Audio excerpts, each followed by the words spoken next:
저에게 2024년의 주제가 제자를 세우는 교회입니다. 그래서 오늘은 그 주제에 올 한 해 우리가 붙들어야 될 그 주제를 좀 말씀을 통해서 살펴보고자 합니다. 오늘 말씀을 통해 제자를 세우는 교회라는 제목으로 한 해 말씀을 전하겠습니다.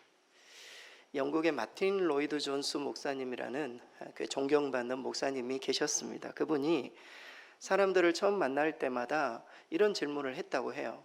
당신은 그리스도인이십니까? Are you Christian? 당신은 그리스도인입니까? 라는 이 질문을 던지면 금방 알 수가 있대요. 이분의 영적 상태를. 이 질문 하나로. 네, 우리가 올 한 해를 시작하면서 우리 각자에게 똑같은 질문을 던져보기를 원해요. 나는 그리스도인인가? 나는 정말 주님을 따르는 사람인가? 질문을 던져보시면서 하늘을 열어가시기 바랍니다. 근데 저는 이 질문보다 우리에게 던져야 될 더 본질적인 질문이 있다고 봐요. 더 본질적인 질문, 그것은 무엇인가? 나는 예수님의 제자인가? 이게 훨씬 더 본질적인 질문이에요. 사실은 이 두 질문이 같은 질문입니다. 내가 그리스도인인가? 나는 그리스도인인가? 나는 예수님의 제자인가? 다 같은 질문이에요. 그런데 우리는 다르게 느낄 때가 많습니다. 왜냐하면 세상에 성도, 그리스도인들은 많이 있지만 예수님의 제자는 많아 보이지 않기 때문에 이 두 부분을 나누어 놓고 우리가 생각을 하는 것이죠.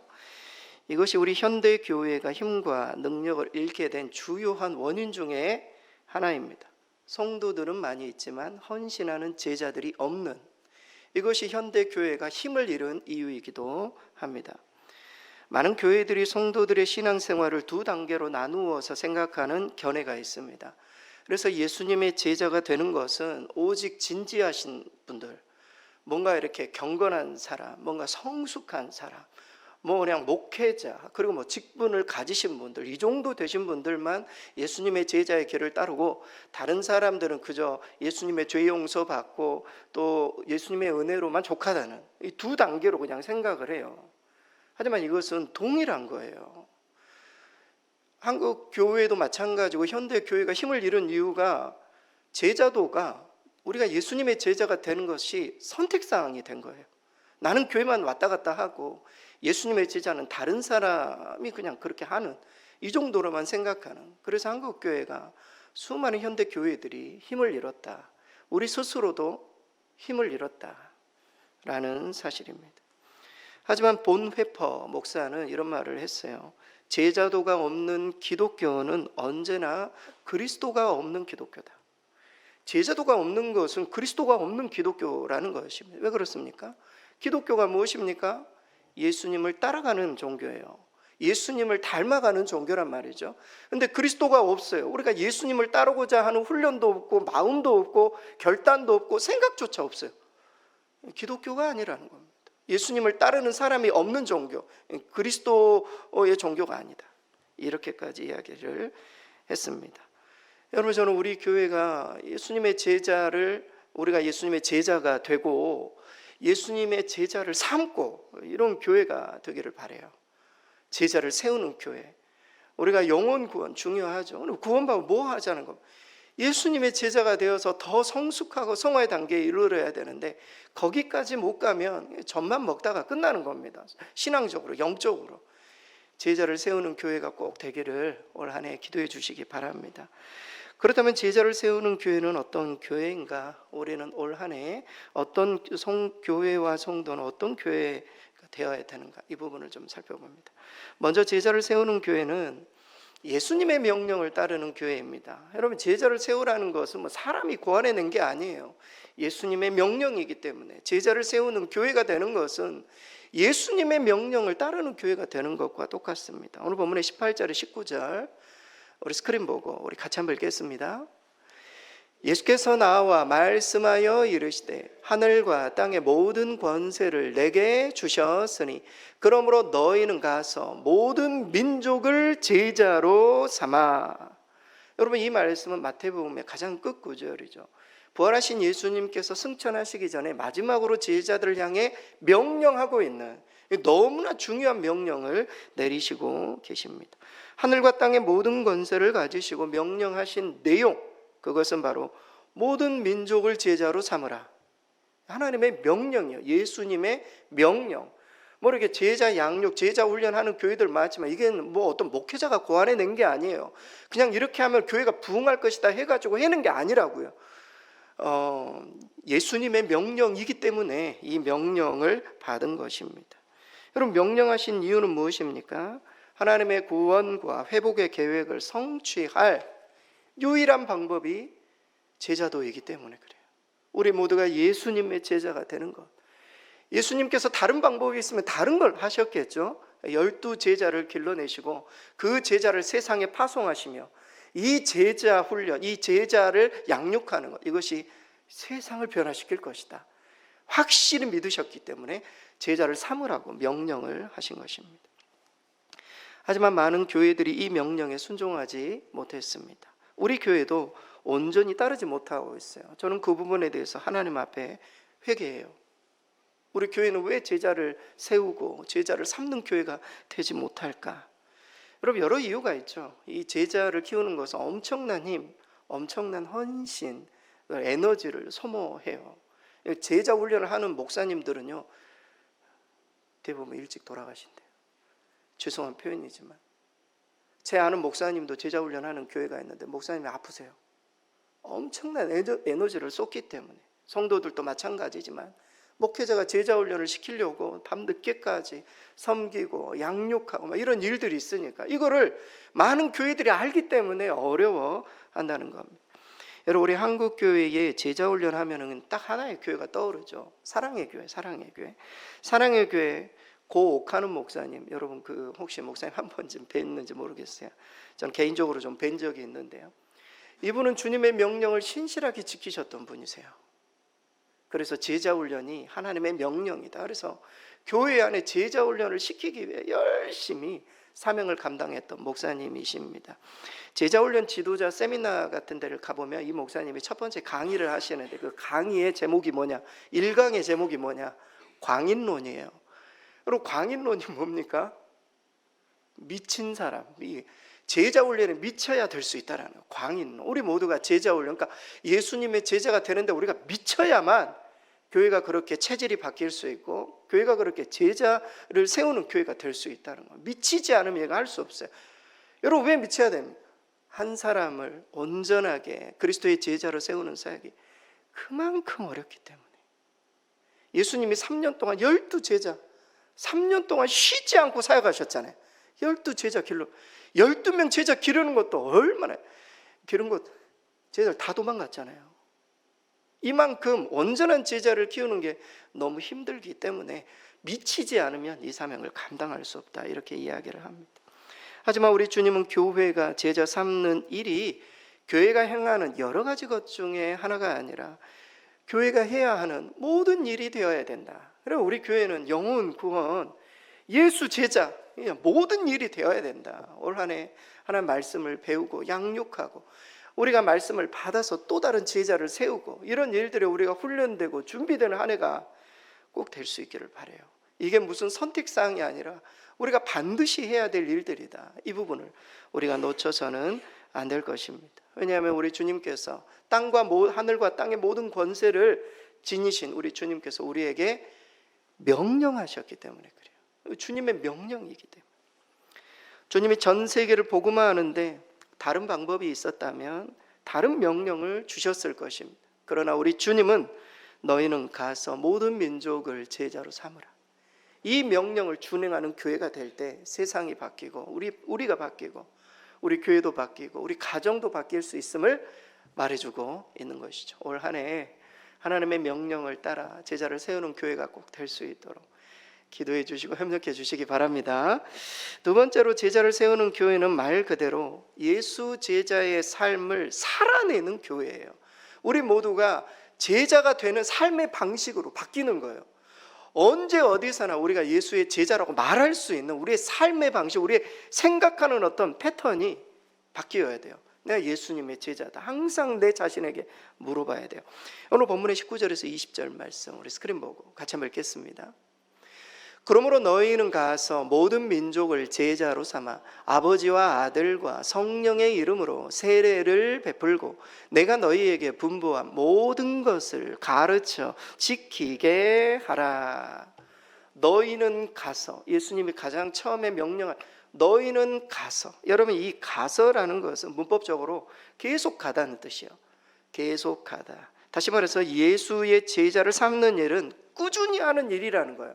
우리가 우리가 가는 게 선교사님들의 어떤 일이 아니라 우리 모두가 우리의 어떤 삶의 방식이 돼야 된다. 항상 우리는 예수님의 명령에 따라 제자가 되어서 제자를 삼는 일에 우리의 삶의 패턴, 삶의 방식이 바뀌어져야 된다 라는 것을 보여주는 그런 표현입니다.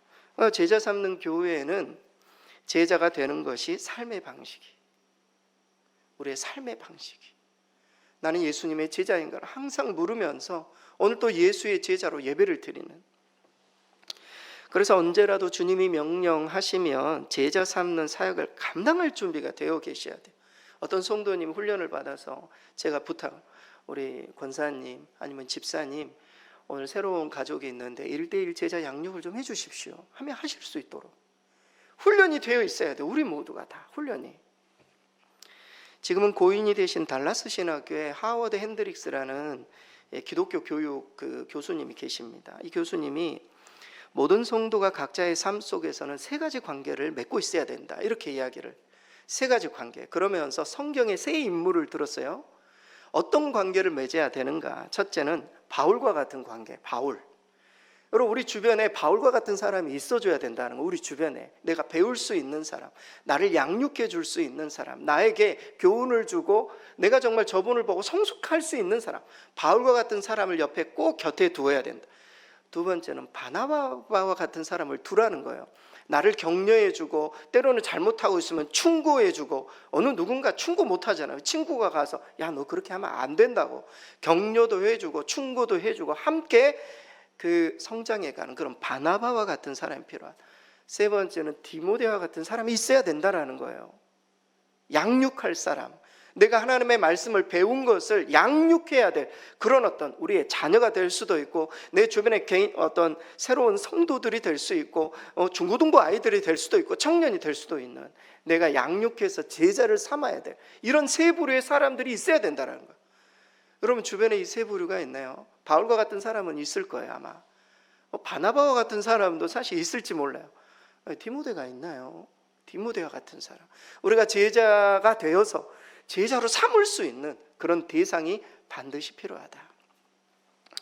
우리가 이 세상에 태어나서 부르심을 받은 사명은, 그 사명을 3단계로 우리는 설명해 볼 수 있어요. 첫째는 예수님과의 관계예요. 우리가 부르심을 받고 하나님의 사명을 감당할 때 가장 먼저 우리는 예수님과의 관계, 예수님과의 깊은 관계를 맺는 것이죠. 그게 넘어가면, 그게 확장이 되면 공동체 안에서의 관계, 그러니까 교회 안에서의 관계, 성도들과의 관계로 확장이 돼요. 근데 여기에서만 머물러서는 안 되죠. 세상과의 관계를 맺어야 돼요. 일터 속에서나 우리 주변에 가까운 이웃들에게 복음을 전할 수 있는 이 관계로 넘어가야 돼요. 이게 어떤 의미에서 제자 훈련의 확장이에요. 내가 개인적으로 예수님의 제자가 되고 우리 공동체가 예수의 제자가 되어서 세상 속에서 주님을 알지 못하는 사람들을 제자로 삼는, 이렇게 넘어가야 된다는 거예요. 어떤 분이 이 부분을 3단 분수로 표현했어요. 3단 분수. 3단 분수는 무엇입니까? 물이 혹시 사진 있나요? 3단 분수 보면 위에 물이 이렇게 흐르잖아요. 그러면 물이 넘쳐가지고 밑으로 내려가고, 넘쳐가지고 밑으로 내려가는, 개인적으로 우리 예수님과의 관계에 은혜가 넘쳐서 밑으로 내려가고, 교회의 은혜 관계가 넘어서 넘쳐가지고 3단 분수와 같은 그런 사역이 제자 삼는 사역이라고 표현했어요. 여러분, 우리가 이런 관계를 맺기를 원합니다. 정말 우리가 먼저 예수님 안에서 주님과의 관계를 깊이 맺을 수 있어야 돼요. 그래서 우리 주님께서도 12 제자를 부르시면서 이렇게 말씀하셨죠. 마가복음 3장 14절, 우리 스크린 같이 한번 읽겠습니다. 이에 12를 세우셨으니 이는 자기와 함께 있게 하시고. 제자 훈련의 시작은 주님과 가까이 하는 거예요. 예배 잘 드리고 주일 성수 잘하고 하나님의 말씀을 깊이 묵상하고 기도의 시간을 갖고 개인적인 영성이죠. 예수님과 함께 있어서 보고 배우는 거예요. 예수님의 사역을 보고 배우는 거. 이런 사역이 돼. 이 단계가 우선이에요. 그리고 우리와 주님과의 관계가 넘치게 되면 교회 공동체로 흘러가게 되고, 그것이 넘치게 되면 세상 속으로 흘러가게 됩니다. 삶의 방식이 돼야 우리가 머물러서는 안 된다. 우리는 예수님의 제자를 항상 인식을 가지고 있어야 한다라는 것이죠. 어떤 분이 목사님의 임기가 어떤 분이 목사님의 임기가 3년밖에 남지 않았다면, 그리고 또 이 땅에서의 우리의 삶이 3년밖에 남지 않았다면 영원한 유산을 남기기 위해 무엇을 하시겠습니까? 라는 질문을 던졌다고 해요. 3년밖에, 제가 임기가 젊지만 3년밖에 남지 않았다면, 우리 성도님들이 때로는 어떤 상황 때문에 3년밖에 이 세상을 살지 않는다면 영원한 유산을 남기기 위해 무엇을 하겠는가? 그는 이렇게 대답했어요. 현명한 목사와 성도라면 제자를 세우는 일에 그 시간을 사용해야 된다.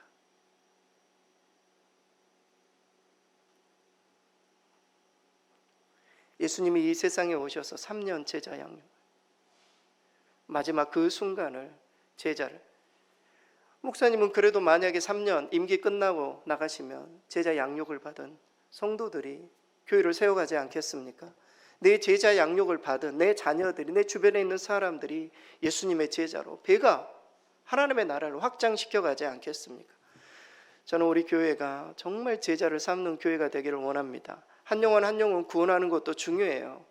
1년에 365명 구원하겠죠. 한 명을 구원한다면 하루하루. 그러나 365일을 제자 양육 시킨다면 그 사람은 백야가 돼가지고 30년 안, 어떤 사람이 통계로 계산을 해봤어요. 한 사람이 두 사람의 제자를 삼게 되면 통계적으로 30년 안에 세계 복음화가 이루어진대요. 우리가 그것을 못하고 있기 때문에 주님의 재림이 늦춰지는 것 아니겠습니까? 우리 교회가 그런 교회가 될 수 있기를 바랍니다. 마지막으로 제자를 세우는 교회는 예수님의 임마누엘 약속을 경험하는 교회입니다. 여러분, 제자를 삼으라 명령하신 우리 주님은 그 일을 행할 때 내가 너희와 세상 끝까지 함께 하겠다. 여러분, 주님의 그 함께 하심을 경험하고 싶으신가요? 제자를 삼으시면 된다는 겁니다. 주님이 함께 하신다고 약속하셨어요. 오늘 본문의 20절, 우리 스크린 마지막으로 함께 읽겠습니다.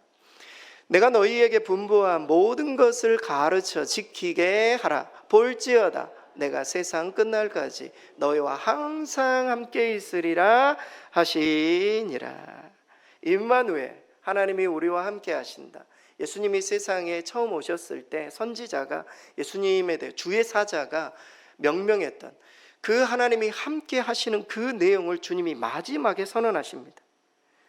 예수님을 닮아가는, 앞으로 예수의 제자가 되어 닮아가는 제자들에게 정말 위로와 큰 힘이 된 주님이 우리와 함께 하신다는 것은 얼마나 큰 힘인지 모릅니다. 여러분, 제자를 세우는 교회에 하나님이 함께 하시고 예수님이 우리와 가까이 하신다는 것이 왜 그렇게 중요한가? 여러분, 우리가 예수님을 닮아가기 때문입니다. 여러분, 우리가 닮아갈 대상이 가까이에 있으면 금방 닮을 수가 있잖아요. 멀리 있으면 닮아가기가 힘들어요. 그래서 가장 많이 부모님을 닮아갈 수 있을 수밖에 없어요. 가장 가까이 우리 주님이 우리와 함께 하시겠다 말씀하세요. 여러분, 제자라는 헬라어 단어는 마테테스라는 단어예요. 마테테스, 배우는 자, 그리고 따르는 자. 어떤 중요한 스승을 통해 배우고 따르는 자, 이게 제자라는 단어의 원의미입니다. 이 원의미를 달라스 윌라드라는 한 교수가 이 제자도를 이렇게 길게 정의를 내렸습니다. 제가 한번 읽어드리겠습니다. 제자도는 예수 그리스도의 인격을 담고자 내가 그분 안으로 들어가 나누는 사귐이다. 그분의 제자인 나는 하나님 나라 안에서 어떻게 살지를 그분으로부터 배운다.